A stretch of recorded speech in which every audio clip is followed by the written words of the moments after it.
As someone who got into Elder Scrolls strictly healing, and I'm talking strictly healing dungeons and trials, and even playing a healing spec in the overworld zones, I'm not the world's best DPS, but I always had DPS characters, and I've cleared VMA, and I've cleared Vatishron, but I've never done Flawless, and I never really tried. I thought it would be too much of a hassle, and I just didn't bother. Well, today, we're talking about my solo Stamplar build that got me Spirit Slayer. Flawless Vatishron, no sigils, no deaths, under 45 minutes. Let's talk about it. Consider dropping a like on this video because I don't DPS, I main heals, and I tank sometimes, but I think my DPS is average at best, and we still cleared it. Consider following my Twitch channel too. I appreciate you guys coming out with me live. And we're fast forwarding through a lot of the trash because I just want to showcase the full boss fights, but I did want to post my entire Spirit Slayer run. One, to have it on record, but two, in case you guys were curious about how I approach some of these encounters. And I know my DPS could be better. We opted to go some safe routes instead of a full burn because I was not about to die again, getting 14 out of 15 on Vitality. I was not doing that again. So a little bit safer in some spots, but we still got the clear.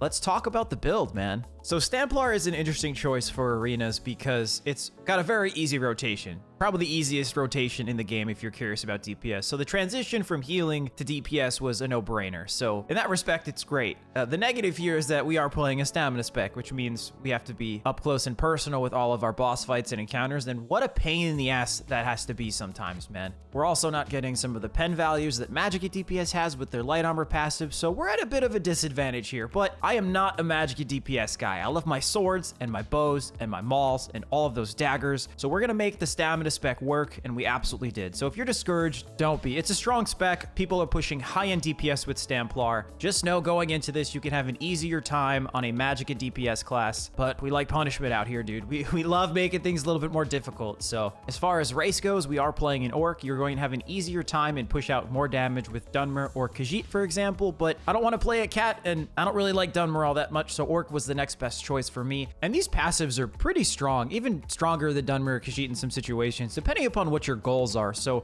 we're going to get extra max stamina, which is great. Extra max health is also pretty good to have. When you deal damage, you heal for 2.1k on this build every 4 seconds, which free healing in these situations when you're getting pounded by damage is super important for flawless runs.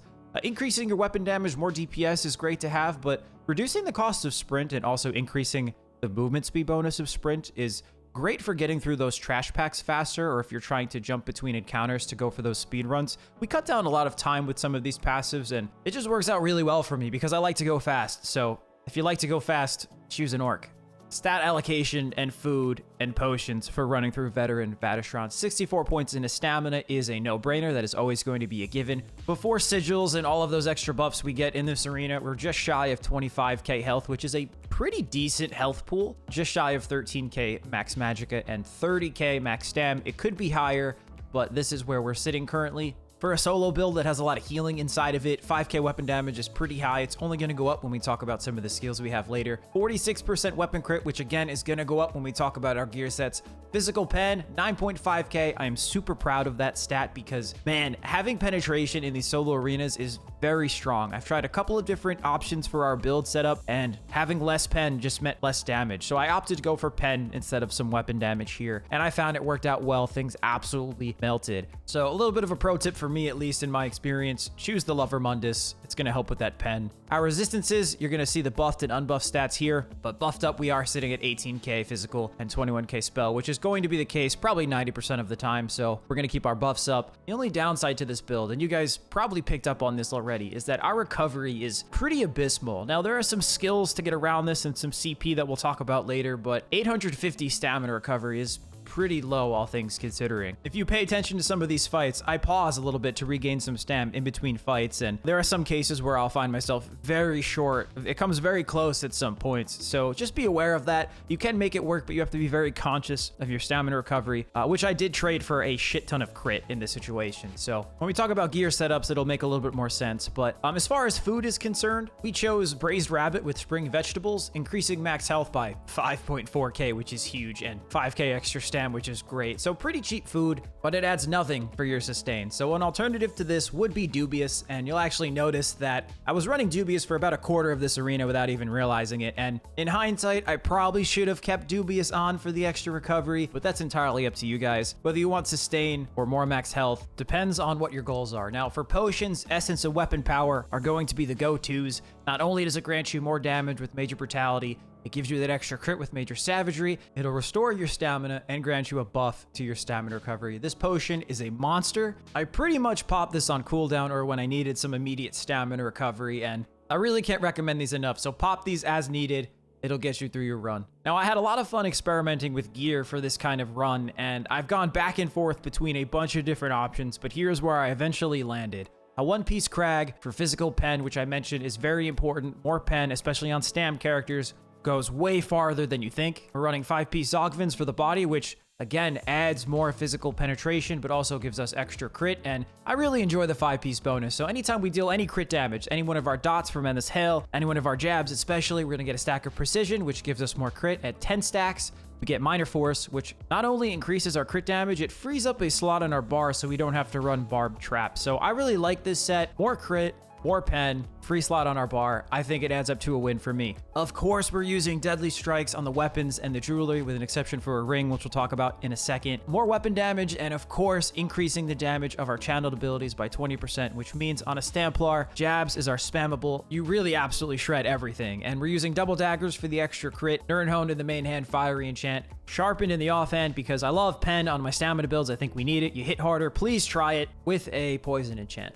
Back bar is going to be an infused weapon damage, perfected thunderous volley, giving us extra crit for the perfected version, but more damage for volley each tick for our damage over time. You guys saw this coming. Throw this down on every single boss fight, set it and forget it. It's an amazing DPS set. And finally, that brings us to the bread and butter of this set. Ring of the Pale Order, Mythic, restores 20% of the damage you deal as health. It got changed with Blackwood, and the value goes down if you group up with people, but luckily we're in a solo arena anyway, so it doesn't matter. 20% of all the damage you deal will heal you. I struggle sometimes thinking about all you guys that ran these flawless runs before mythics were in the game. You were substituting things in like Briarheart and trying to get some more heals, but this thing it's a one-stop shop for healing, and you can increase your DPS and as a byproduct of that get more heals as a result. Please get this ring if you don't have it. Greymore is now included in ESO Plus, so if you didn't have access to it before, you absolutely can now. Go scribe for antiquities, dig this shit up, get this as soon as possible. We're running weapon damage glyphs and bloodthirsty on all the jewelry, and all the body pieces are going to be max stamina glyphs with divines for more pen with the lover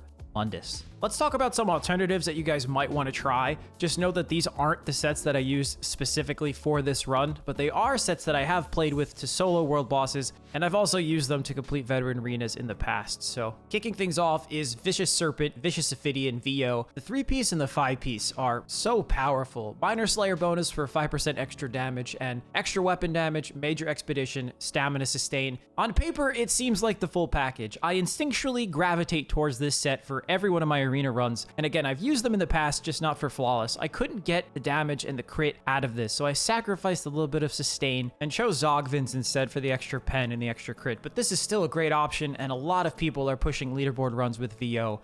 I just couldn't get it to work myself. So bear with me on this next one. I wanted to try something different, get a little creative, so I tried to get some flawless runs in with Gaze of Sithis. It's a great set that's being used currently for PvP, and the stats are insane. 3.2k extra health, 4k armor, and 1k recovery, and you don't get to block, but we're not tanking, and I'm roll dodging on a medium set anyway, so where's the downside here? Well, the downside comes from it's a mythic, so you can't use Ring of the Pale Order, so you're losing 20% healing, but I figured that's gotta come from somewhere else. We could probably switch it up a little bit. So I slotted Reaving Blows from the blue tree, which heals for 7% of the direct damage. Now, it's not 20%, there's a 13% healing difference there, which is pretty huge when it comes to flawless runs, and I've managed to get a 14 out of 15 vitality run, 1 death with this current setup. I just couldn't get the flawless, but it's an option, and it's all about having some options. So if you guys want to try this, give it a shot. Sithis is very strong, like I said, and it's great for world bosses. It's great for tanking some dungeons if you don't have a tank. So don't sleep on Sithis. I just think Pale Order, the healing, is better than a mitigation, allowing us to spec further into DPS DPS, and of course get more healing as a result, so that's the option I landed on.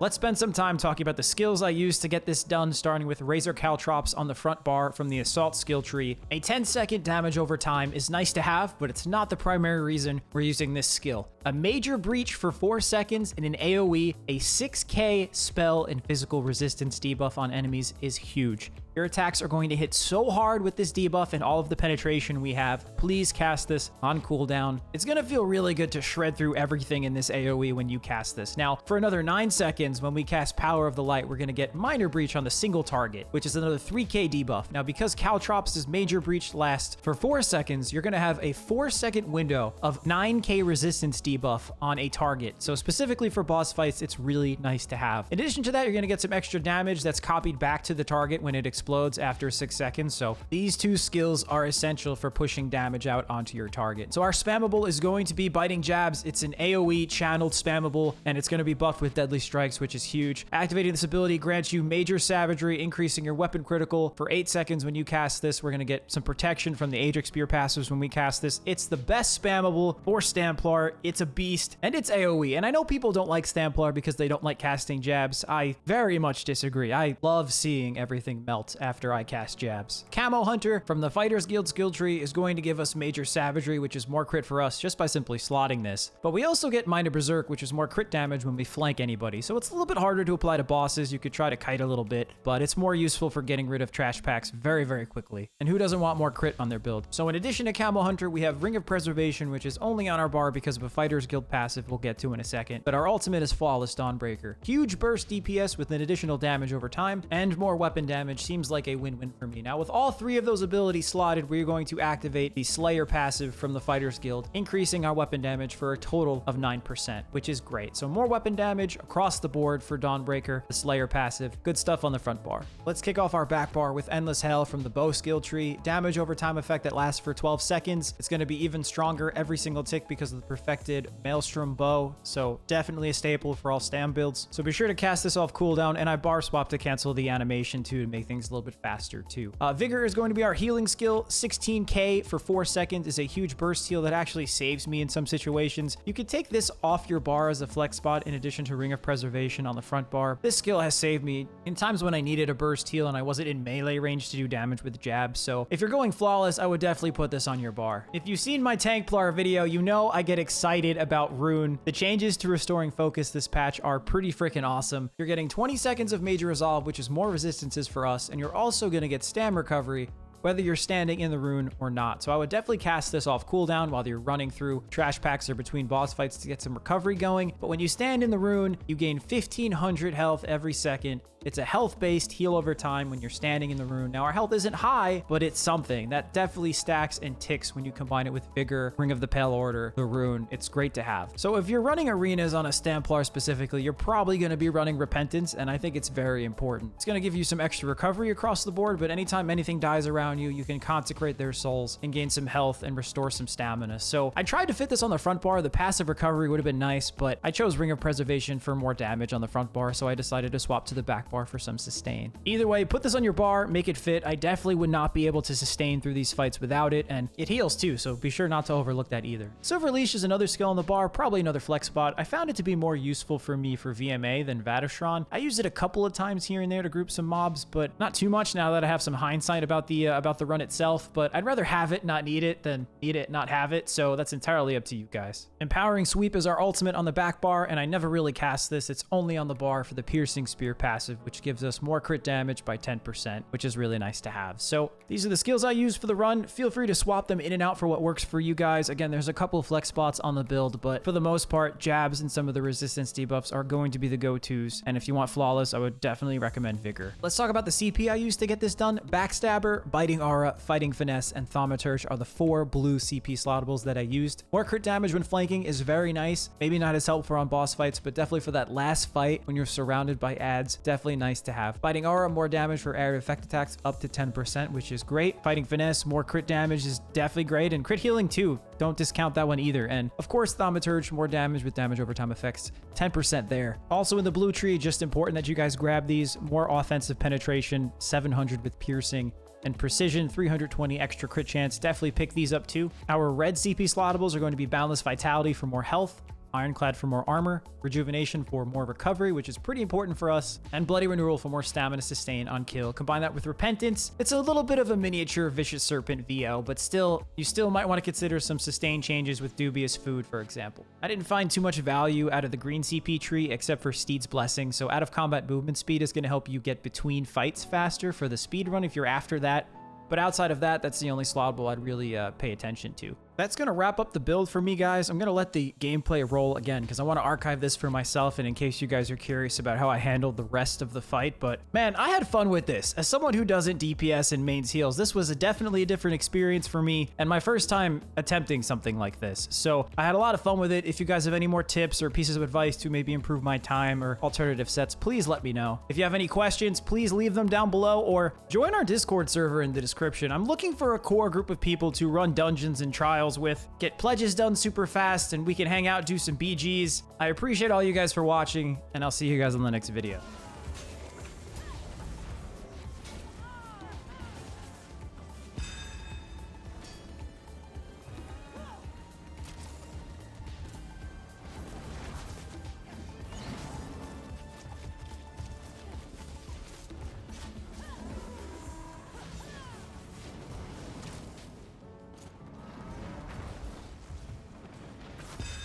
Mocks your feeble blows.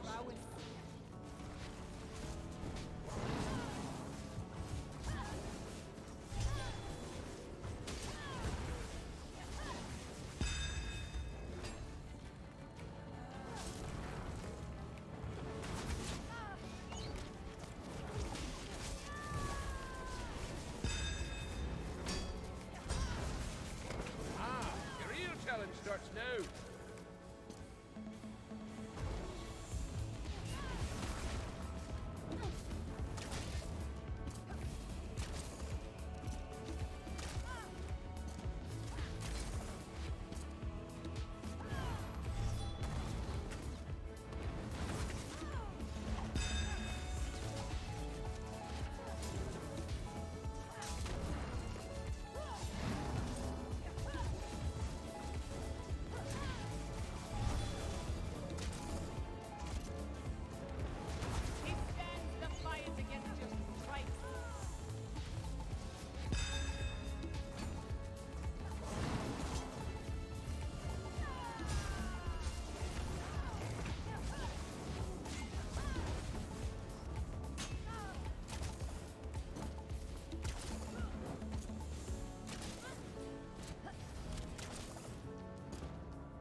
He just mocked your heritage.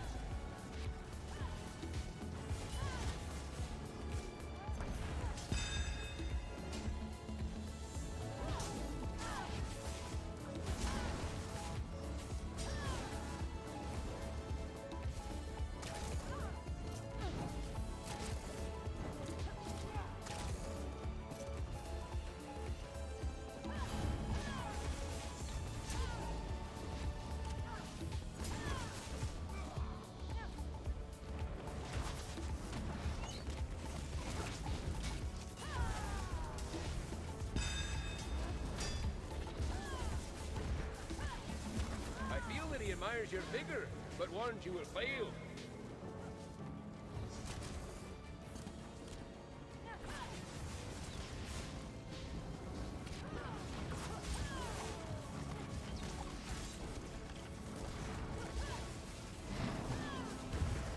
Tarsin's champion goes down.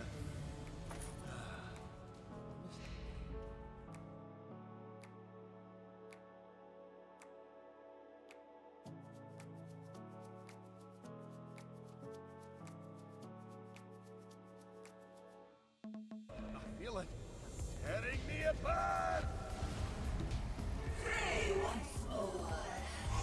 There's power within these walls. A pity for your most devoid of restraint.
summon such a creature for this challenge. But the Shran's rights now end. You did more than we expected. Well done.